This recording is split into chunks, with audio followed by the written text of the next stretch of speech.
bayinya, hingga pada bulan Januari tahun 2019 anak korban 6 melahirkan anak pertama. Pada bulan November 2020 anak korban 6 disuruh oleh saksi 24 untuk mengantarkan uang kepada terdakwa di Pondok Pesantren Marga Satwa Cibiru, Kota Bandung. Setelah itu anak korban berangkat menggunakan ojek online, dan setiba di tempat tersebut anak korban bertemu dengan terdakwa, dan terdakwa menyuruh anak korban 6 masuk kamar terdakwa yang menggunakan fingerprint. Pada saat itu anak korban sempat ditanya apakah anak korban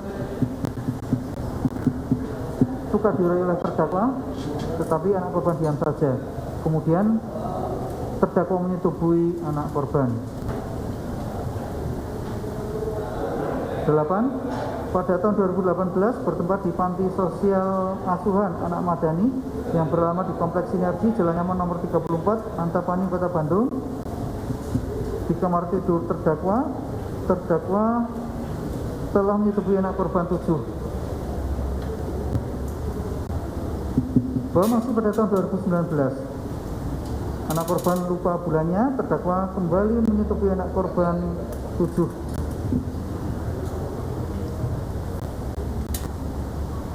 Tahun 2020 bertempat di kamar tidur terdakwa di lantai 1 Yayasan Pendidikan Sosial Nurul Huda Madani Boarding School. Terdakwa kembali menyetubuhi anak korban 7. Bahwa pada akhir tahun 2020 di Basecamp Kelurahan Pasir Biru, Kecamatan Cibiru, terdakwa menyetubuhi anak korban sehingga terdakwa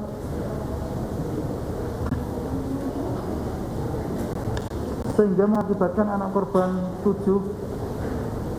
hamil dan melahirkan anak pada tanggal 17 Mei 2020. 9. Pada bulan Juli tahun 2019 sekitar jam 23 bertempat di Pesantren Nurul Huda Jalan Parakan Saat Kompleks Sinergi Antapani Jalan Nyaman nomor 34 Kota Bandung. Terdakwa menyuruh anak korban 8 memijit terdakwa di ruang tamu sambil terdakwa menceritakan masa kecilnya, di mana terdakwa menjanjikan akan dia anak korban sampai kuliah. Setelah itu terdakwa mengajak anak korban pindah ke kamar tidur dan terdakwa menyuruh anak korban tidur di atas kasur. Kemudian terdakwa menyetubuhi anak korban.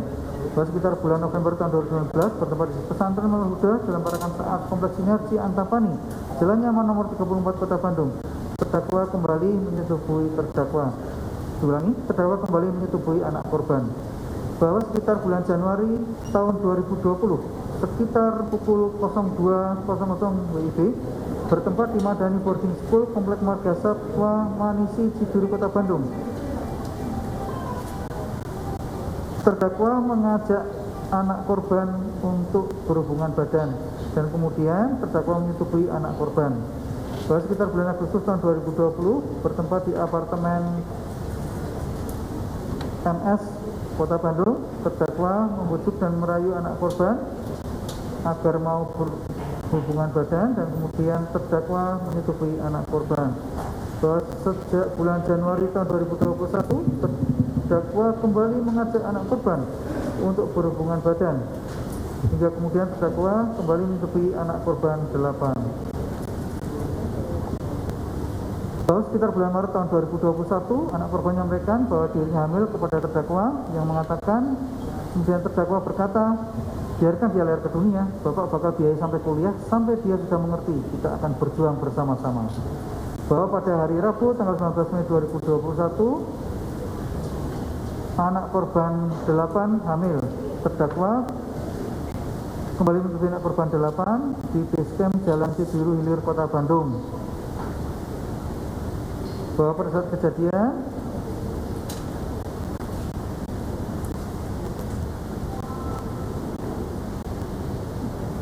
bahwa akibat perbuatan terdakwa tersebut anak korban 8 hamil dan melahirkan seorang anak.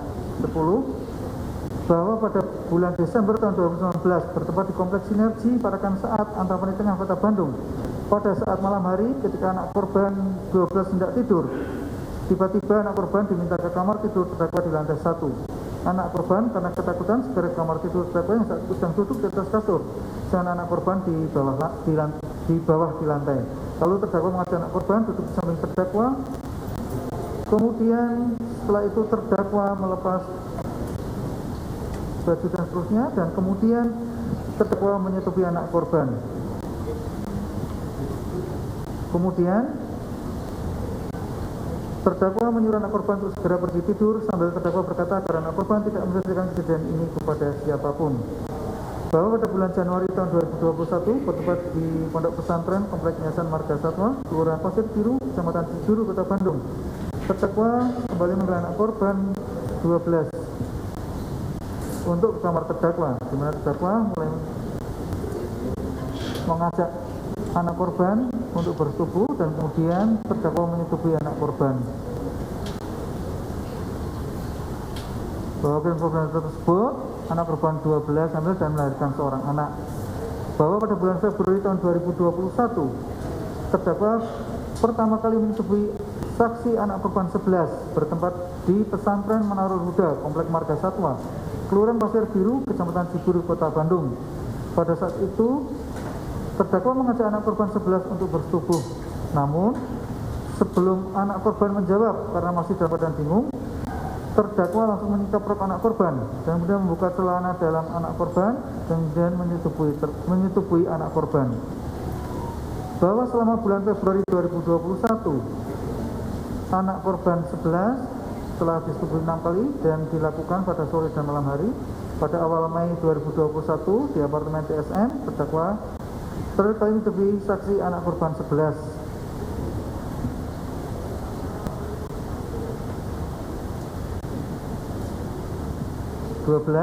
Sepanjang pertengahan tahun 2020 bertempat di Komplek Marga Satwa, Jalan Cikuda, Kelurahan Pasir Biru, Kecamatan Cibiru, Kota Bandung.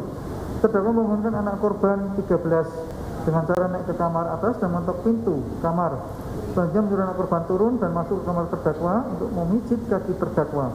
Ketika anak korban masuk ke dalam kamar terdakwa, kemudian terdakwa mengunci pintu kamar, lalu terdakwa mengajak ngobrol anak korban dan menceritakan bahwa istri terdakwa kurang melayani terdakwa sehingga terdakwa meminta anak korban untuk melayani terdakwa dan terdakwa memaksa anak korban untuk keinginannya.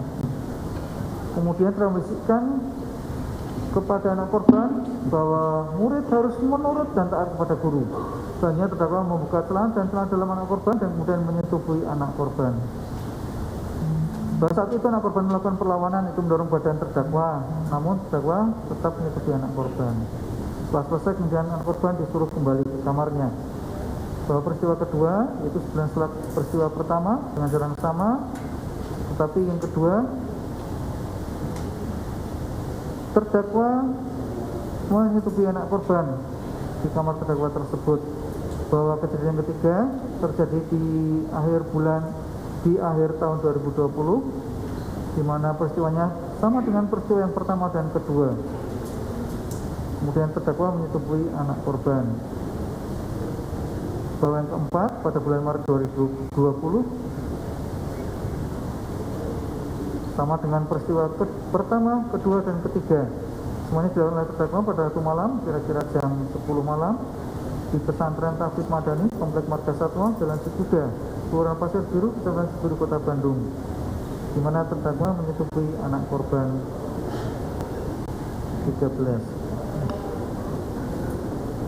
Bahwa pada sekitar awal bulan Januari tahun 2020 bertempat di Yayasan Manarul Huda, Kompleks Sinergi, Jalan Nyaman nomor 34, Atame Tengah, Kota Bandung, terdakwa memanggil anak korban 10 meminta untuk menguji terdakwa di kamar tidurnya. Lalu terdakwa mengajak anak korban 10 untuk berhubungan badan, namun ditolak oleh anak korban. Kemudian terdakwa membisikkan kata-kata, guru itu harus ditaati dan dihormati, sehingga akhirnya anak korban menuruti permintaan terdakwa untuk tiduran di atas kasur.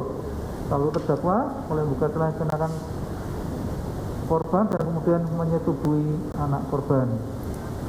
Sekitar pertengahan tahun 2020 di Madani Boarding School, pertama di Komplek Marga Satwa, Pasir Biru, Kecamatan Cibiru, Bandung, tepatnya di kamar 1, lantai 1. Waktu kejadian pastiannya anak korban lupa, namun yang diingat bahwa saat itu anak korban disetubui sebanyak 2 kali dalam waktu berbeda dengan cara anak korban diminta untuk memiji terdakwa terlebih dahulu.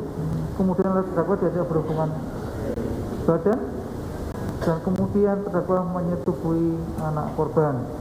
Bahwa sekitar bulan Maret tahun 2021 di dalam kamar tengah lantai 1 di Jalan Cibiru Hilir nomor 31 Hilir, Kota Bandung, terdakwa telah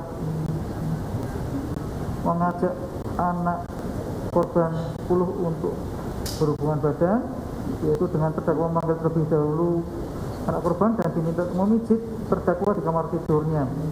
Kemudian terdakwa membisikkan kata-kata, murid harus ditaati dan dihormati. Dan kemudian anak korban menuruti perintah terdakwa untuk tidur di atas kasur. Terdakwa memberi celah dalam dikenakan anak korban dan menyetubuhi anak korban.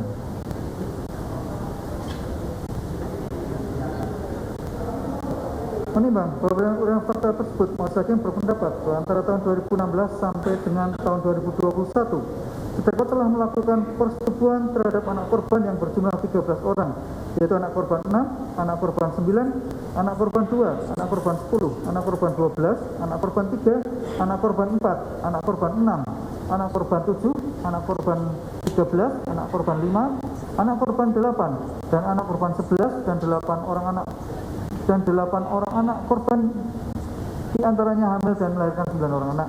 Karena salah satu anak korban ada yang hamil dan melahirkan anak 2 orang. Menimbang bahwa perbuatan terdakwa tersebut dilakukan dengan kekerasan terhadap para santriwatinya. Kekerasan tersebut tidak dilakukan secara fisik terhadap para santriwatinya. Oleh karena kekerasan itu sendiri saat ini lebih luas tidak hanya mencakup kekerasan secara fisik, namun dalam perkara ini kekerasan tersebut terjadi sebagai hubungan subordinasi antara seorang guru dan seorang murid. Hubungan tersebut berlangsung yang berakibat kepada anak didiknya, yaitu timbulnya ketidakmampuan kepada si anak didik untuk melakukan perlawanan dan tidak punya pilihan dan tidak punya keberanian untuk menolak. Kekerasan tersebut bersesuaian dengan fakta bahwa para anak korban selalu diberi pernyataan bahwa guru itu harus ditaati dan dihormati. Juga jangan takut begitu, tidak ada seorang ayah yang akan menghancurkan masa depan anaknya. Pernyataan tersebut selalu dibisikkan dan diulang-ulang oleh terdakwa kepada para korban dan anak korban. Hingga akhirnya para anak korban mengikuti kemauan terdakwa karena teringat akan apa yang disampaikan oleh terdakwa tersebut. Menimbang bahwa sebenarnya pendapat ahli psikolog, pola hubungan tersebut terbentuk melalui sexual grooming yang terdakwa bangun dengan memberikan safety, understanding, fun, dan influence sebagai berikut. 1. Bermula dari pemberian fasilitas yang membuat anak senang, nyaman, merasa beruntung secara usia masih belia untuk mengerti proses dibalik yang didapatkan atau safety. 2. Dari kenyamanan tersebut membuat anak-anak mau berusaha untuk mengerti, memahami dan menerima apapun yang diinginkan oleh pemberi kenyamanan tersebut. Bahkan seakan-akan anak-anak merasa punya hutang budi. Terlebih komunikasi dengan dunia luar pesantren termasuk dengan orang tua dibatasi sehingga anak-anak hanya mendapat masukan dari pelaku saja atau understanding. 3. Tata nilai yang terbentuk adalah dari penanaman orang yang paling berinteraksi dengan anak-anak, sehingga anak akan lebih cenderung memilih orang yang sering bersamanya. Misalnya dengan keamanan, kenyamanan, dan fasilitas yang diberikan atau fun. 4. Selanjutnya ketika sudah nyaman, mengerti dan senang, maka akan diberikan segalanya karena sudah berulang dan tidak terjadi suatu hal yang buruk menimpa mereka pada saat belum memasuki proses hukum. Menimbang bahwa berdasarkan fakta keadaan dan analisa tersebut, anak-anak korban jadi takut dan menuruti apa yang menjadi kemauan terdakwa. Fakta mana bersesuaian pula dengan fakta mana bersesuaian pula bahwa anak-anak korban apabila pulang ke rumah masing-masing tidak pernah lama saat berada di rumah masing-masing, dan terdakwa pada saat itu selalu meng-SMS atau menelpon untuk mengajak kembali ke pondok pesantren, dan pada akhirnya terdakwa kembali menghubungi para anak korban. Menimbang bahwa berdasarkan akta kelahiran dari anak korban 6, anak korban 9, 2, 10, 12, anak korban 3, 4, 7, 13, dan anak korban 5, anak korban 8, dan anak korban 11. Ternyata pada waktu para anak korban mulai disetujui oleh terdakwa, anak korban belum berusia 18 tahun, kecuali anak korban 6, sehingga para anak korban masih seorang anak. Menimbang bahwa perbuatan terdakwa para anak korban bersesuaian pula dengan bukti surat sebagai berikut. 1. Surat visum et repertum atas nama anak korban 4 yang diterbitkan oleh Rumah Sakit Bayangkara Sartika AC Bandung tanggal 3 Juni 2021 yang ditandai oleh dokter pemeriksa Dr. Budi SPOG MKes dengan hasil pemeriksaan dan seterusnya. 2. Surat visum et repertum atas nama anak korban 2 yang diterbitkan oleh Rumah Sakit Bayangkara Sartika AC Bandung tanggal 31 Mei 2021 yang ditandatangani oleh dokter pemeriksa Dr. Budi SPOG MKes dengan hasil pemeriksaan kemudian kandungan, selaput darah sudah tinggal dan seterusnya. 3. Surat visum et repertum atas nama anak korban 5 yang diterbitkan oleh Rumah Sakit Bayangkara Sartika AC Bandung tanggal 7 Juni 2021 yang ditandatangani oleh dokter pemeriksa Dr. Budi SPOG MKes dengan hasil pemeriksaan dan seterusnya. 4. surat visum et repertum atas nama anak korban 3 yang diterbitkan oleh Rumah Sakit Bayangkara Sartikasi Bandung tanggal 3 Juni 2021 yang ditangani oleh dokter pemeriksa Dr. Budi SSOG MKes dengan hasil pemeriksaan kebidanan kandungan selaput darah tinggal sisa melahirkan kurang lebih 4 bulan.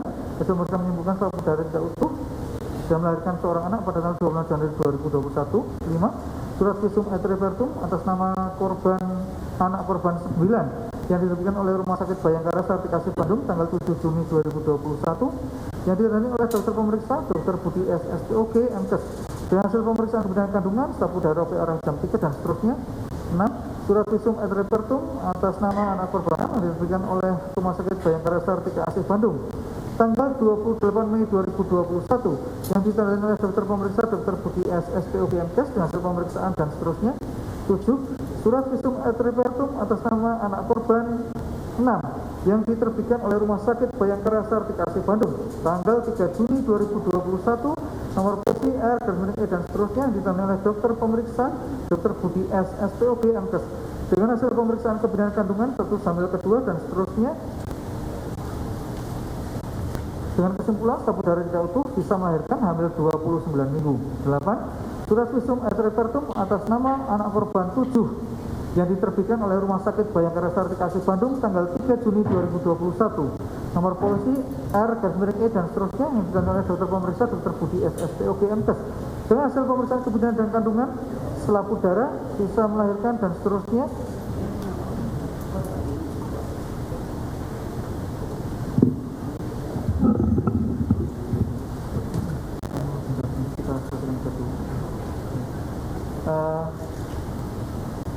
Ya, izin ke toilet sebentar, Majelis. Ke toilet sebentar. Discord saja? Ya, siap. Dan Discord. Sebentar.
Izin Majelis, sudah selesai. Sudah? Baik ya.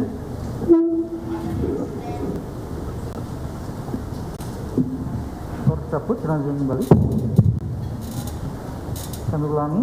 8. Surat visum et repertum atas nama anak korban 7 yang diterbitkan oleh Rumah Sakit Bayangkara Sartikasi Bandung tanggal 3 Juni 2021 nomor polisi R E dan seterusnya yang ditandatangani oleh dokter pemeriksa Dr. Budi SSOG MKes dengan hasil pemeriksaan kebidanan kandungan selaput darah bisa melahirkan dapat bisa darah nifas tinggi fundus uteri, 2 jari di bawah pusat dan seterusnya. Yang kesimpulan, selaput darah tidak utuh, habis melahirkan 3 hari dan korban melahirkan seorang anak pada tanggal 30 Mei 2021. 9. Surat visum et repertum atas nama anak korban 8 yang diterbitkan oleh Rumah Sakit Bayangkara Sartikasi Bandung tanggal 3 Juni 2021 yang ditandai dokter pemeriksa Dr. Budi S. SPO Kemkes dan hasil pemeriksaan selaput darah rope arah jam 4, 6, 9, 10 hasil USG hamil 19 minggu dan seterusnya. 10. Surat visum et repertum atas nama anak korban 12 yang diterbitkan oleh Rumah Sakit Bayangkara Sartikasi Bandung tanggal 3 Juni 2021. Nomor polisi R garis E dan seterusnya yang ditandai oleh dokter pemeriksa Dr. Budi S. OPMKes dengan hasil pemeriksaan kemudian kandungan selaput darah rope arah jam 2, 6, 9 dengan kesimpulan selaput darah tidak utuh. 11. Surat visum et repertum atas nama anak korban 13 yang diterbitkan oleh Rumah Sakit Bayangkara Sartikasi Bandung tanggal 3 Juni 2021 yang ditandai oleh dokter pemeriksa Dr. Budi S. SPO Kemkes. Hasil pemeriksaan kemudian kandungan selaput darah tidak utuh. 12. Surat visum et repertum atas nama anak korban 10 binti saksi X yang binti saksi 10 yang diterbitkan oleh Rumah Sakit Bayangkara Sartikasi Bandung tanggal 3 Juni 2021. Nomor polisi R garis E garis 96 dan seterusnya yang ditandai oleh dokter pemeriksa Dr. Budi S. SPOG Kemkes dengan hasil pemeriksaan perpindahan dan kandungan selaput darah tidak utuh. 13. Surat visum et repertum atas nama anak korban 11 yang diterbitkan oleh Rumah Sakit Bayangkara Sartikasi Bandung tanggal 3 Juni 2021 yang ditandai oleh dokter pemeriksa Dr. Budi S. SPOG Kemkes dengan kesimpulan selaput darah rope arah jam 3, 6, dan 9. Menimbang bahwa berdasarkan uraian fakta meter uraian majelis hakim berpendapat unsur melakukan kekerasan memaksa anak melakukan perbuatan dengannya terpenuhi secara sah menurut hukum.